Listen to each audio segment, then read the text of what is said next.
বন্ধুরা, আজকে আমরা এসেছি বড়মার মন্দিরে পুজো দিতে, কিন্তু এত লাইন আর এত বৃষ্টি, তার জন্য আমাদের একটু প্রবলেম হচ্ছে ঠিকই কথা, কিন্তু আমরা পৌঁছেও যাব। তোমরা দেখতে থাকো, আমরা অনেকজন এসেছি। এটা হচ্ছে আমাদের মা। হ্যালো, এটা আমার একটা বান্ধবী, এটা চেনই তোমরা, এটা দাদা।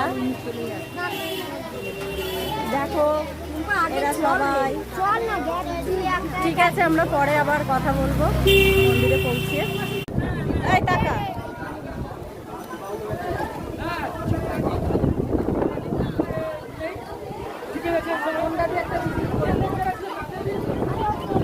ধর্ম হোক যার যার, বড় মা সবার, এই কথাটা সত্যি।